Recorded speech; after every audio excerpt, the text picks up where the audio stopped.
Welcome back, guys. So, as I said, we're going to take this series forward, and here I am with another new video. Today, we're going to work on a punishment panel, and as I promised, we're going to make everything a little different and more professional by using advanced features. That's exactly what I've done today, and I'll talk more about it later in the video. But before that, here's my Patreon, and if you go to the collection, you'll see that I've created a new collection for the Multipurpose bots source code. So by the time you're watching this video, the code for today's video will probably be uploaded there. So go ahead and join my Patreon, and you'll get the complete source code for every video at a very affordable price. For hosting, we'll be using LizardHost in the coming days. But if you also have a bot and are looking for stable and affordable hosting, LizardHost is the best. I've provided the link in the description where you can get more details.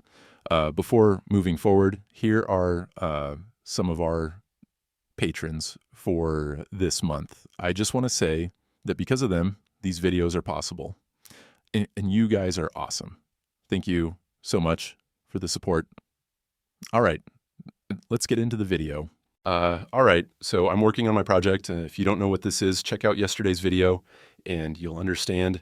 First, let me tell you a bit about its structure and folder files so you can get familiar with DiscoBase.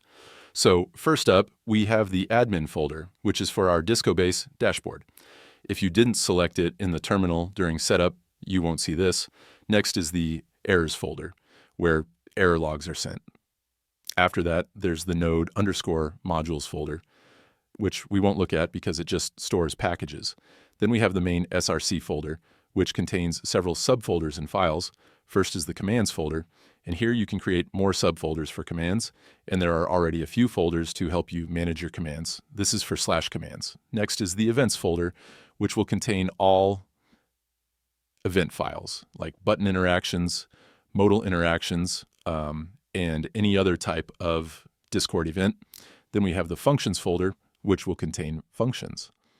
After that, there's the messages folder, which is for prefix commands. So if you want to create prefix commands, they will go here.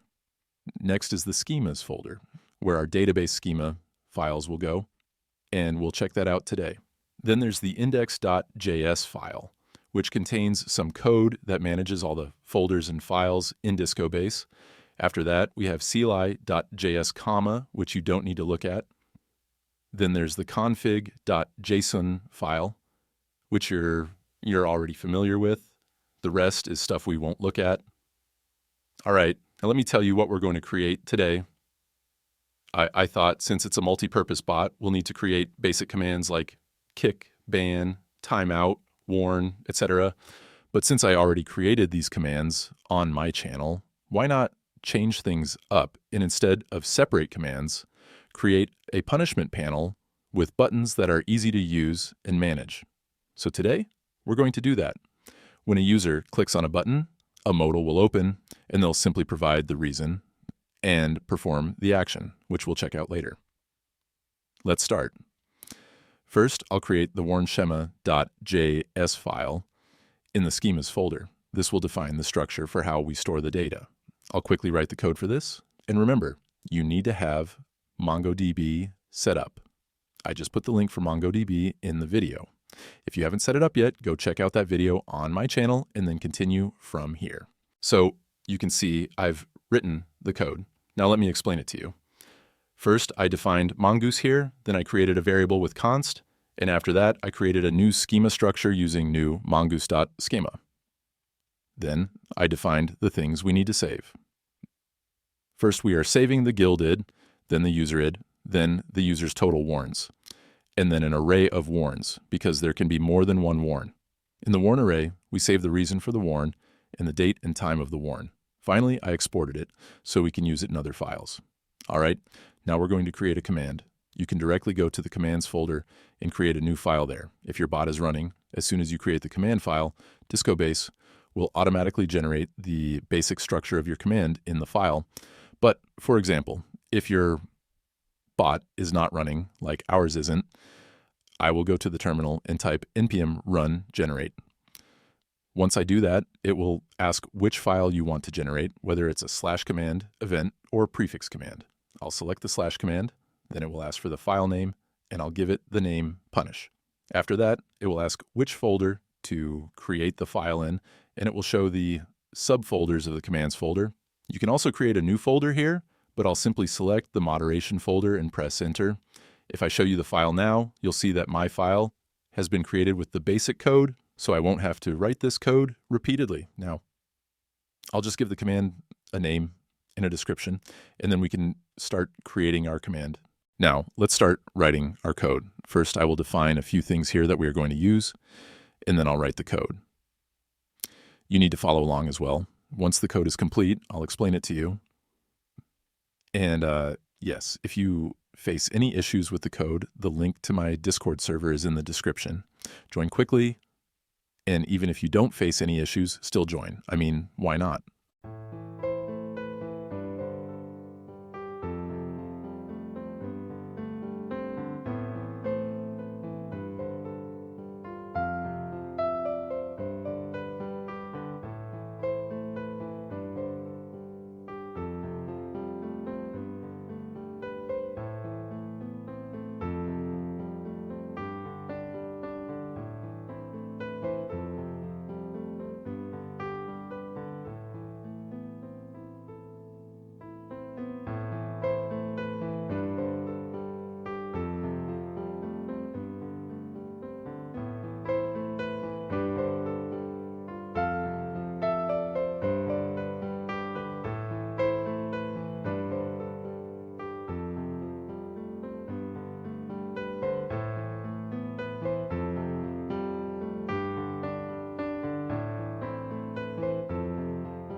So here you go. Our code is complete. I know this was a lot of code, and we used some advanced concepts, so it might not have been fully clear to you, but don't worry, I'll explain it. First, we defined some things that we needed to use. Then we defined ms, which helps us convert the duration. After that, we defined the warn schema so that we can use it. Then, we simply set up the command name, description, and user option to take input from the user. After that, bot permission and user permissions are provided by Discobase. So we don't need to write code for those. The bot needs the kick members and ban members permissions to run this command, and the user also needs the same permissions. If the user doesn't have these permissions, the bot will notify them. You can also add other permissions here. Once we got the user, we searched for them in the guild. If they are not found, the bot will reply. Then we found the user's details from the warn schema and created a main embed to display some user details. We added buttons, and since one action row can have 5 buttons, I created 2 action rows. Then we displayed it and set up a message component collector to handle button interactions. When a button is clicked, a modal is opened with an input for the reason. If the timeout button is clicked, an additional input for the duration is added. After that, these inputs are added and displayed in the modal. If the warn list button is clicked, we don't show the modal. Instead, we display an embed with the details. We fetch and show everything in the embed. When the collector ends, we disable the buttons and show the result. The disable buttons function is one that we created, and I will show you later. After that, we handled the modal interaction. You can handle this in a different event file, but I did it here. We took inputs for reasons and duration from the timeout modal. Then we updated the schema for the warn modal. After that, we started using the create embed function, which is another function we created. This saves us from having to write the embed structure every time. We simply provide the parameters, and it generates the embed for us. This also allows us to handle things like the duration showing only if it's a timeout command and change the color based on the action. I know these are a bit advanced concepts for beginners, but that's how you learn new things. Now, let's start the bot and test it. The bot has started, and I'm in the test server. I will run the command, and the panel shows up.